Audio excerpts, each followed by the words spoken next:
हरिओम तत्सत। जन्म कुंडली विश्लेषण। यह मकर लग्न की कुंडली है।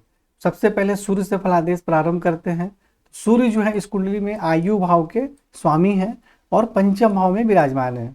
देखिए, अष्टम भाव के स्वामी अगर कोई भी ग्रह होते हैं तो उन्हें अकारक माना जाता है, परंतु सूर्य और चंद्रमा यदि अष्टम भाव के स्वामी होते हैं तो उन्हें अकारक नहीं माना जाता है, अर्थात अष्टम भाव के स्वामी या अष्टमेश होने का दोष नहीं लगता है, ऐसा माना जाता है। तो सूर्य पंचम भाव में विराजमान है और इस पर राहु की दृष्टि है, यानी पंचम भाव में जो सूर्य जाकर पीड़ित हो गए, तो जिसके कारण विद्या बुद्धि संतान के सुख में कठिनाई एवं परेशानी होती है और स्वास्थ्य एवं आयु में भी परेशानी होती है। पेट में भी किसी प्रकार की परेशानी होने की संभावना रहती है। यहाँ से सूर्य दृष्टि डाल रहे हैं एकादश भाव में, तो जिसके कारण आमदनी बहुत अच्छी होती है, परंतु सूर्य 4 अंश के हैं, कमजोर हैं और इस पर राहु की दृष्टि भी है, पीड़ित भी है, तो जिसके कारण श्रेष्ठ लाभ प्राप्त नहीं हो पाता है। विशेषकर मतलब संतान से संबंधित परेशानी होती है। और चलित कुंडली में जो सूर्य है वो यहाँ आ जा रहे हैं चतुर्थ भाव में, तो जिसके कारण माता भूमि भवन वाहन का सुख प्राप्त होता है, आयु में वृद्धि होती है।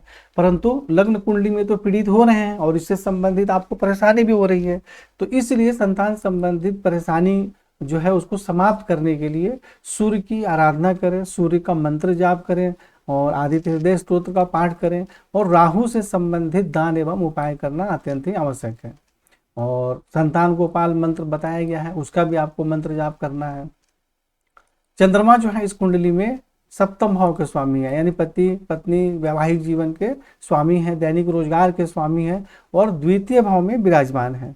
और हालांकि यहाँ पे चंद्रमा किसी ग्रह से पीड़ित नहीं है, तो यहाँ विराजमान होने के कारण धन एवं कुटुंब का सुख प्राप्त होता है, कुछ कठिनाइयों के साथ वैवाहिक जीवन का सुख प्राप्त होता है, दैनिक रोजगार में सफलता प्राप्त होती है। और यहाँ से चंद्रमा दृष्टि डाल रहा है अष्टम भाव में, तो जिसके कारण आयु में वृद्धि भी होती है।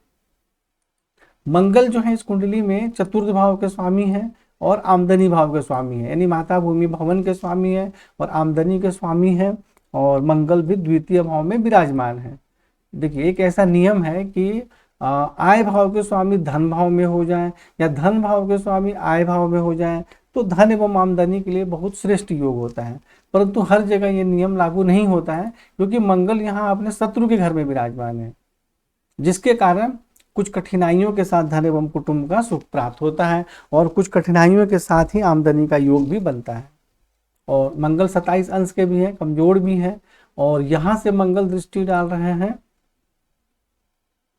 पंचम भाव में, तो जिसके कारण विद्या बुद्धि संतान का सुख प्राप्त होता है।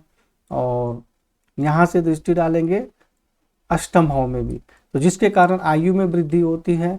और नवम भाव में दृष्टि के कारण भाग्य की उन्नति होती है, आप धर्म का पालन करते हैं, उच्च शिक्षा प्राप्त होती है। और माता भूमि भवन के भी स्वामी है, तो कुछ कठिनाइयों के साथ उनका भी सुख प्राप्त होता है।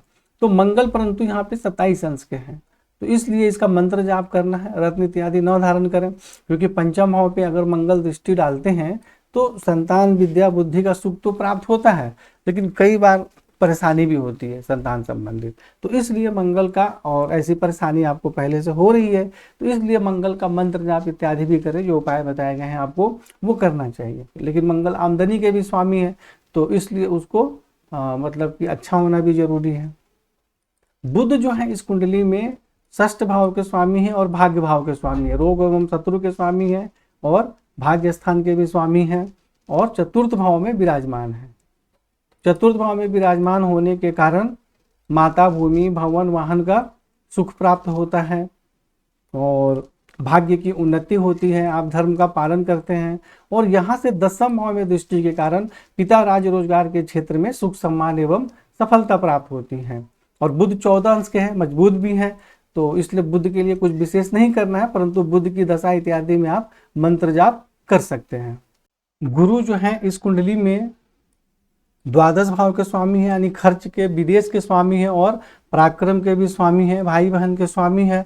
और गुरु को इस कुंडली में अकारक माना जाता है और यह षष्ठ भाव में विराजमान है।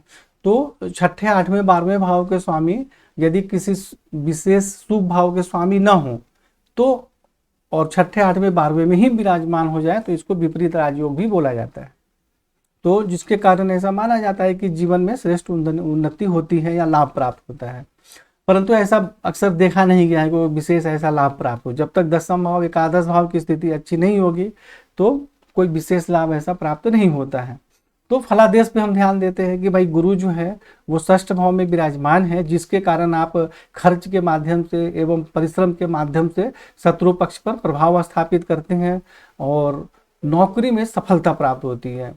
ननिहाल पक्ष से भी सहयोग प्राप्त होता है। यहाँ से गुरु दृष्टि डाल रहे हैं दसम भाव में, तो जिसके कारण रोजगार के क्षेत्र में सफलता प्राप्त होती है। और यहाँ से स्वयं के घर में देख रहे हैं तो जिसके कारण बाहरी स्थानों के संपर्क से भी सहयोग प्राप्त होता है।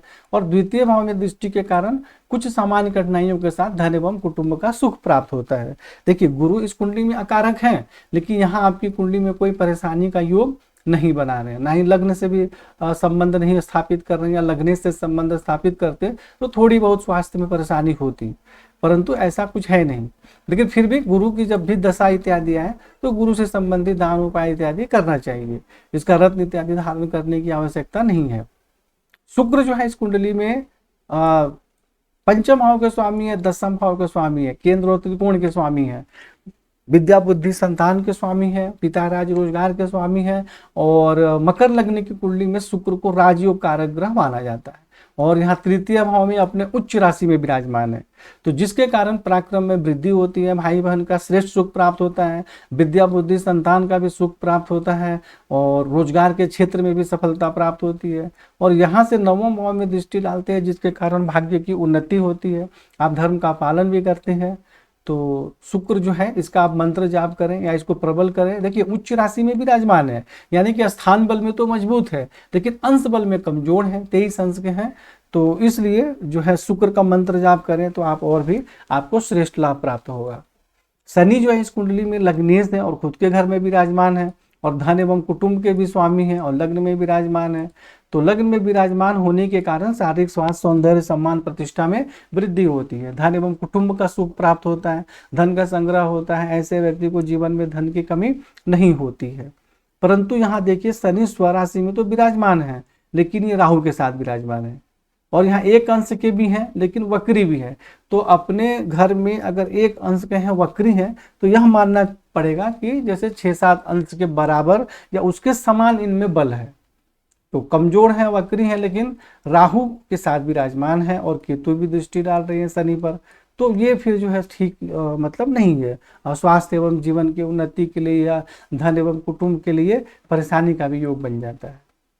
और यहाँ से शनि दृष्टि डाल रहे हैं तृतीय भाव में, तो जिसके कारण पराक्रम में वृद्धि होती है, भाई बहन का सुख प्राप्त होता है।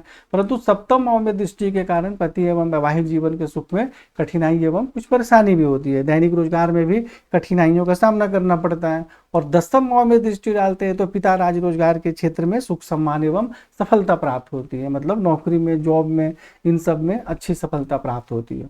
तो एक ही ग्रह जो है लाभ हानि दोनों ही देते हैं। तो यदि कोई ग्रह लाभ भी दे रहा है लेकिन साथ में परेशानी भी कर रहा है तो हमें उसका दान उपाय अवश्य ही करना चाहिए।